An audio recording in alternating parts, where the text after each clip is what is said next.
So, Shannon, tell me a little bit about yourself. Why did you want to go back to college? I have a lot of free time on my hand. I'm currently not working and unemployed, so I decided that I needed to try and re-up on my education. In the prior 35 years of my youth, I've gone through technical certification courses, but I came to find out roughly halfway through 20, 22 years of that they expire, they run out, they charge more money, and degrees don't do that. So this time around, I'm going to opt for targeting a college degree instead of certifications, reading up on my certifications. Okay, and what major are you targeting? Well, I've been in IT for the last 25 plus years. I'm actually thinking of leaning towards the business side for the major and a minor or a lesser of the IT side. That's just because I think that will kind of give me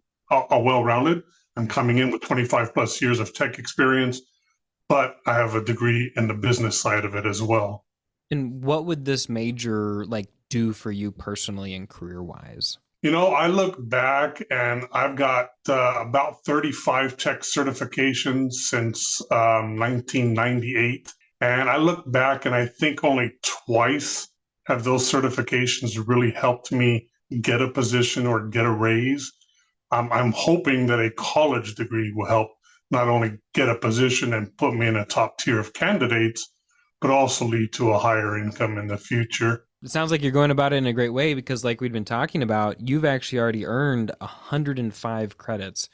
How have you already earned your first 105 credits, and how long has it taken you? So, after trying a couple of solutions and services out there on the internet, I opted for Sophia Learning. I did 2 months in subscriptions from August through September, and then November through December of 2022. So, in the last 6 months, I got the free trial, which allowed me to go in, check each of the courses, go through the first unit, and go through the first challenge of the courses with my time, but on their money, because I went through a lot of the courses that I did, 36 courses in total. I did a lot of those that way. So I got that, I got some feeling for it. I got some understanding. Plus, I think the real benefit was I was able to download a lot of the content that was necessary for each of the courses. So I think that helped quite a bit because even before getting into Sophia, I had done, 25 or 30 courses, unit one, challenge ones, all done on their dime. And I already downloaded all the PDFs and read through them all and started studying them all. So then I started choosing the courses and knocking them out. Wow. And you had told me that you knocked out, how many was it in the first month alone? It was 26 courses for 74 credits. Wow. And the second month was 10 courses for 31 credits. Were those 10 courses much harder than the 26 courses? You had kind of saved the Yeah, harder ones for the second month? precisely. I targeted the first month. And the first month, I got to the point where I kind of exhausted all the easier courses. Easier to me meant no touchstones, very little units or milestones. So I numerically put all those in, organized them all. And by those orders, I started going through them quickly because I knew that I can use a combination of my experience, my knowledge, the material I had studied and learned. In that first month, what would you say was the average number of hours you spent per Sophia course?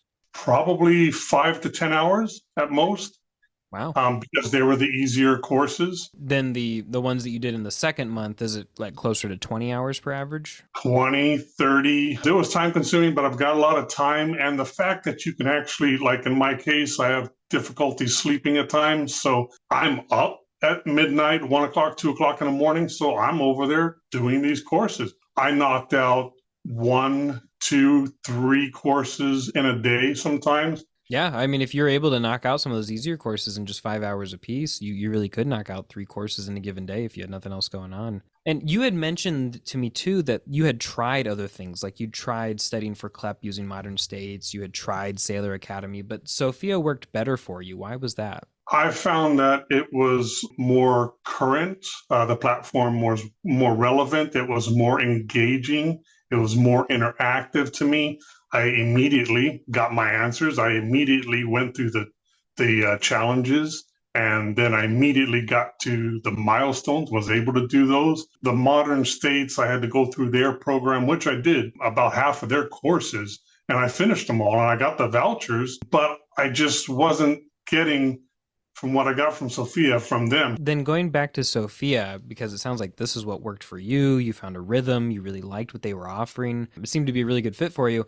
So, and I will say you've probably done more Sophia courses than like 99.9% of college hackers, having done. I mean, what's the total at 36 different ones, right? Correct.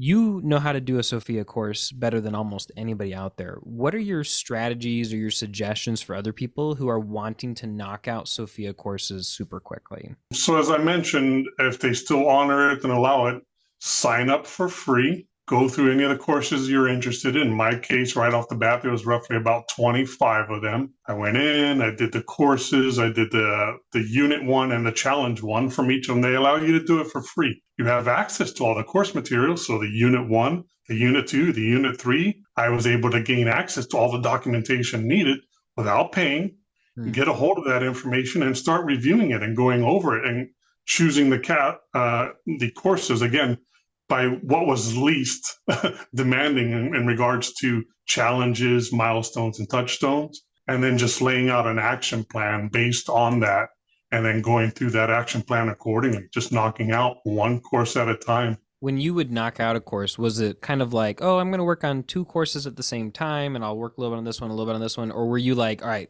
Business 101, I'm doing this right now and I'm not stopping till I'm done with it? I think there was three courses that sat in my queue the longest. They just kept scaring me. I'd go in, do a few things, get scared and get psyched and back out and jump into that course I was doing. But for the majority of the time, I was focused on one course only. I kind of guessed at the time of the challenges, the time of the milestones, how much time those would take me. Because they also offer you that information up front regarding how many there are. The milestones has 15 questions or it has 28 questions. And I was utilizing those numbers to my benefit to the best that I could. All the lower ones I put up at the top tier. Okay, gotcha. So you were organizing them. When you were looking at different Sophia courses and you were trying to figure out, is this one easy? Is this one hard? What to you really screams, hey, pick me. I'm an easy Sophia course? I found the credits. So some of the courses were just one credit. Go into those, and they were usually one unit and one milestone, and you were done. The course title, I just kind of went off of my experience. If they had similar units and challenges and or milestones, so it was kind of a feeling of, well, that's a course that I think I can do. I'm familiar with. Or that's a course that I'm really skilled in. My final question is just, you went through a lot of Sophia courses really quickly. Do you felt like you learned very much, or were you kind of going at it with more of like a cramming mentality, like so let's just knock this out? There's no judgment or shame either way in a system where we have to get bachelor's degrees for almost no reason for jobs that have skills that we already know the information for. A lot of people do say, I'm just going to get this as quickly as possible. What was your approach? I'd have to say 50-50. Doing 36 courses in 2 months does power through, speed through. But I also tried for that 100%. I had the mentality of both ways. My predicament is I have a lot of time. I don't have a lot of money. So I'm looking to do as much as I can for as little as I can in as fast of a time period as I can. And my final question for you to that is just, obviously when you are putting so much work into this and you have such an intense 2 months where you're knocking these courses out, what keeps you motivated, or how do you keep yourself motivated to keep pushing forward? The fact that I want to try to earn a degree, the fact that these courses are self-paced and I want to see how fast I can do them. I kind of challenge myself. How fast can I do this course? Any final words of advice that you'd have for anybody else trying to knock out some Sophia courses? If you're looking to get a degree, to consider your channel as a kind of a guide, kind of a light, shedding some light on different things. There was times where I didn't touch Sophia for a day or two or three. I just did a little bit of a burnout, and I recognized it, and I stepped back. Taking some breaks, responding to how you're feeling about it. Yeah. So I think, the early access, the doing part of the materials early on, the downloading of all the materials for the courses of interest, the pre-studying for all that before I even pay a dime really, really helped a lot.